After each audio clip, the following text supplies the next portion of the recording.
നമസ്കാരം. മലയാളി വാർത്തയിലേക്ക് സ്വാഗതം. ആനയ്ക്കെന്ത് സ്ഥാനാർത്ഥി? പലയിടത്തും കാട്ടാന ആക്രമണം അത് ഭീതിജനകമായി തന്നെ തുടരുകയാണ്.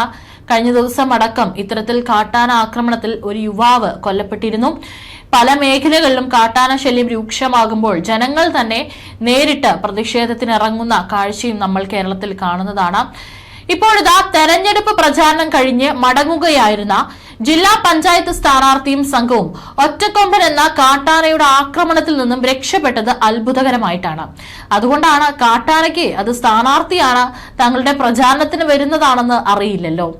സ്ഥാനാർത്ഥിയും മറ്റു 4 പേരും കയറിയ ജീപ്പിനെ ഒറ്റക്കൊമ്പൻ പിന്നോട്ടോടിച്ചത് 1/2 കിലോമീറ്ററോളമാണ്. മൂന്നാർ ഡിവിഷനിൽ മത്സരിക്കുന്ന കോൺഗ്രസ് സ്ഥാനാർത്ഥി സി നെൽസണും സംഘവുമാണ് വ്യാഴാഴ്ച രാത്രി 9:30 നല്ലത്തണി കല്ലാറിൽ കാട്ടാനയുടെ മുന്നിൽ പെട്ടത്. പുതുക്കാട് ഫാക്ടറി ഡിവിഷനുകളിലെ പ്രചാരണത്തിന് ശേഷമാണ് എസ്റ്റേറ്റ് റോഡ് വഴി മൂന്നാറിലേക്ക് വരുന്നതിനിടയിലാണ് ഈ ഒരു സംഭവം നടന്നിരിക്കുന്നത്.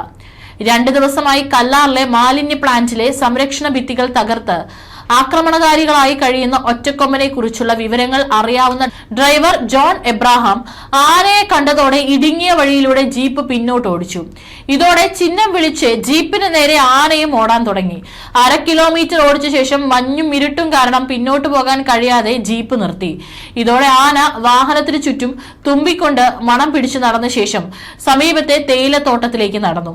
ആന മാറിയ ശേഷമാണ് സംഘം യാത്ര തുടർന്നത്.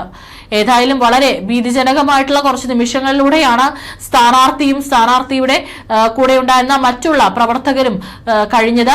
തലനാരിഴയ്ക്ക് തന്നെയാണ് രക്ഷപ്പെട്ടത് എന്ന് വേണം പറയാൻ. ഒരുപക്ഷെ ആന പിന്നോട്ട് ആ തേയിലത്തോട്ടത്തിലേക്ക് പോയില്ലെങ്കിൽ ഇവരെ ആക്രമിക്കാനുള്ള സാധ്യതയും ഉണ്ടായിരുന്നു. ഇതിന്റെ ദൃശ്യങ്ങളടക്കം തന്നെ ഇപ്പോൾ സോഷ്യൽ മീഡിയയിലെല്ലാം തന്നെ കാണാൻ സാധിക്കുന്നുണ്ട്. കഴിഞ്ഞ ദിവസം നിലമ്പൂരിലും കാട്ടാന ആക്രമണത്തിൽ ഒരു ജാർഖണ്ഡ് സ്വദേശിക്ക് ദാരുണ അന്ത്യം സംഭവിച്ചിരുന്നു. ടാപ്പിംഗ് തൊഴിലാളിയായ ചാരു ഒറവോൺ മരിച്ചത്. നിലമ്പൂർ അരയാട് റബ്ബർ എസ്റ്റേറ്റിൽ നവംബർ 27-ാം തീയതി രാവിലെ 10:30ഓടെയാണ് സംഭവം നടന്നത്. അതിരാവിലെ എസ്റ്റേറ്റിലെത്തിയ ചാരു ഒറവോൺ ടാപ്പിംഗിന് ശേഷം എസ്റ്റേറ്റിലെ താമസ സ്ഥലത്തേക്ക് മടങ്ങവെയാണ് കാട്ടാനയുടെ മുന്നിൽപ്പെട്ടത്. മരങ്ങൾക്കിടയിലായിരുന്നു കാട്ടാന. അതുകൊണ്ട് അടുത്തെത്തിയതിനു ശേഷമാണ് ആനയെ കണ്ടത്. ഇതോടെ ഓടി രക്ഷപ്പെടാൻ ശ്രമിച്ചെങ്കിലും സാധിച്ചില്ല. ആക്രമണത്തിൽ ഗുരുതര പരിക്കേറ്റ ചാരു ഒറവോൺ തൽക്ഷണം തന്നെ മരിച്ചു.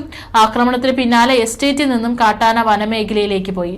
സംഭവത്തിന് പിന്നാലെ മറ്റു തൊഴിലാളികളും പ്രദേശവാസികളും പോലീസിലും വനംവകുപ്പിലും വിവരം അറിയിച്ചു. വിവരമറിഞ്ഞ സംഘങ്ങൾ സ്ഥലത്തെത്തി. ഇൻക്വസ്റ്റ് നടപടികൾ പൂർത്തിയാക്കി മൃതദേഹം പോസ്റ്റ്മോർട്ടത്തിന് അയച്ചു. കാട്ടാന വരുന്നത് കണ്ടതോടെ താൻ തൊഴിലാളികളോട് വിളിച്ചു പറഞ്ഞുവെന്നും ഇതോടെ തൊഴിലാളികളെല്ലാം രക്ഷപ്പെട്ടുവെന്നും പ്രദേശവാസി പറഞ്ഞു. എന്നാൽ തോട്ടത്തിലെത്തിയ ആന ചീറുന്നത് കേട്ടുവെന്നും ചാരുവിനെയാണ് ആക്രമിക്കുന്നതെന്ന് മനസ്സിലായില്ലെന്നും അദ്ദേഹം പറഞ്ഞു. സംഭവത്തിനിടെ തൊഴിലാളികളോട് താൻ ചാരുവിനെ തിരക്കിയെങ്കിലും ചാരു തോട്ടത്തിന് പുറത്ത് ഫോണിൽ സംസാരിച്ച് നിൽക്കുകയാണെന്നും പറഞ്ഞു. എന്നാൽ ആന ചീറുന്ന ശബ്ദം കേട്ടത് ആക്രമിക്കുകയാണെന്നത് മനസ്സിലായില്ലെന്നും മേഖലയിൽ കാട്ടാന ശല്യം സ്ഥിരമാണെന്നും പ്രദേശവാസികൾ പരാതി പറയുന്നു. ആന വനമേഖലയിലേക്ക് പോയതിന് പിന്നാലെ ചാരുവിനെ കാണാതായപ്പോഴാണ് ആന ഏറെ നേരം നിന്ന സ്ഥലത്തെത്തി നാട്ടുകാരും തൊഴിലാളികളും നോക്കിയത്. അപ്പോഴാണ് ചാരു ആക്രമണത്തിൽ കൊല്ലപ്പെട്ടതായി കണ്ടതെന്നും അദ്ദേഹം പറഞ്ഞു. നിലമ്പൂർ മൂലേപ്പാടം തറമുറ്റത്തും ഭീതി വിതച്ച് കാട്ടാന. വീടിന് പുറത്തുപോലും ഇറങ്ങാൻ കഴിയാതെ 50-ലേറെ കുടുംബങ്ങൾ. മേഖലയിൽ കൃഷിനാശവും വ്യാപകമാണ്. പല വീട്ടുമുറ്റത്തും പുലർച്ചെയാണ് ഇത്തരത്തിൽ കാട്ടാന എത്തുന്ന കാഴ്ചയുണ്ടായിരുന്നു. കഴിഞ്ഞ 54 വർഷമായി കാട്ടാന ഭീതിയിലാണ് കഴിയുന്നതെന്നാണ് പ്രദേശവാസികൾ പറയുന്നത്. ജോലിക്ക് പോകാനും മക്കൾക്ക് സ്കൂളിൽ പോകാനും ഏറെ പ്രയാസമാണെന്നും അവർ പറഞ്ഞു.